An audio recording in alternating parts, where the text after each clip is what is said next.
Hi guys, and welcome to my channel Carnival of Creativity. Today's video is going to be some DIY bullet journal stamps. These are really easy to do and simple to make, will save you a fortune in buying actual normal stamps, and are totally customizable to how you want to lay your bullet journal out as well. So if you like this video, please make sure to subscribe, and without further ado, I'm going to hop right into it.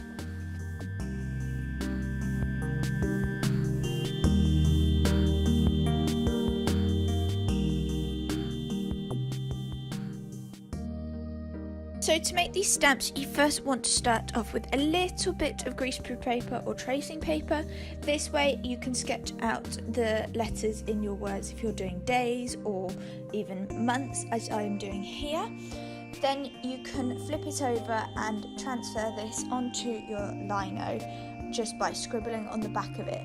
This ensures that when you're cutting your lino pieces out, that when you go to stamp, the word will be the right way round and not backwards, because you don't want the backwards word. Once you've printed this out onto your lino, you can then grab a lino cutter and begin carving away.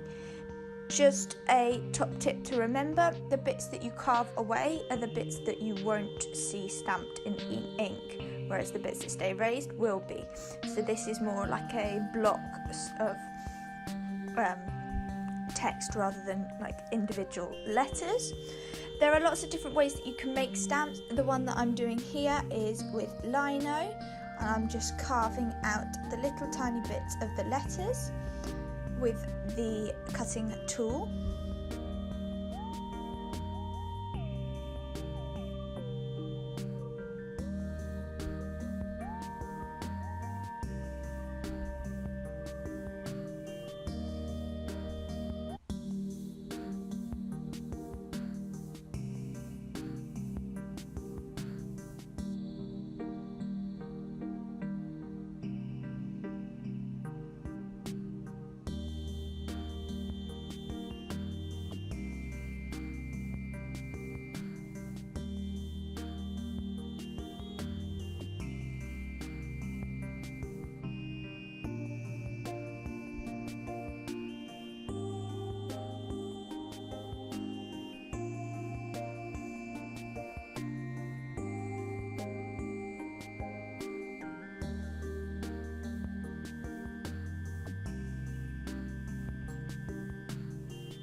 Then once I'd cut out all the letters, I just gave my bit of lino a trim, and as an optional extra you can also stick this with some multi-purpose adhesive to a block of wood so that it's easier to stamp with.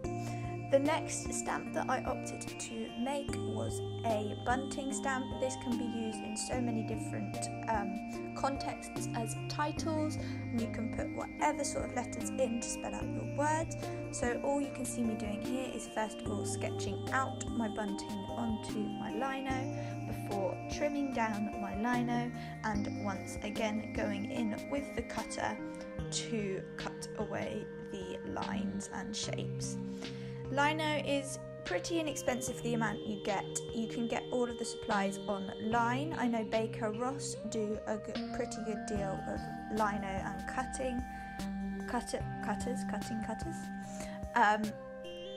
And yeah, these work really well with stamp pads as well as rolling inks as well. So I'm just cutting away all of the shapes.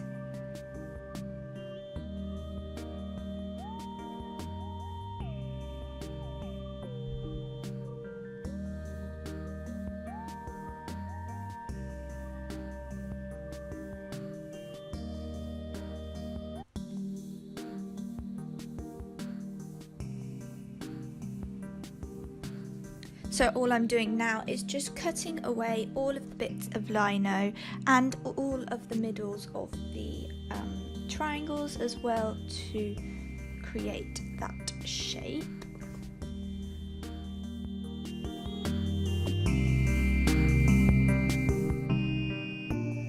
The next stamp you want to do, I am using polystyrene for, which is probably a much more accessible resource. I know I did this in primary school, this type of printing, and I think it's quite common as well, but all I did was once again grab my tracing paper, draw out my design so that my letters would end up the right way round, and then gently sketch this onto my polystyrene. You don't want to push down too hard at this point, before then tracing back over what was printed on the polystyrene, this time pushing down with a pencil to create the indents of the letters and of the lines. And there we are.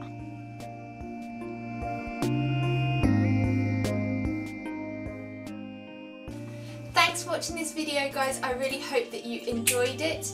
If you did, please make sure to subscribe to my channel, and I will see you all next time. Bye guys!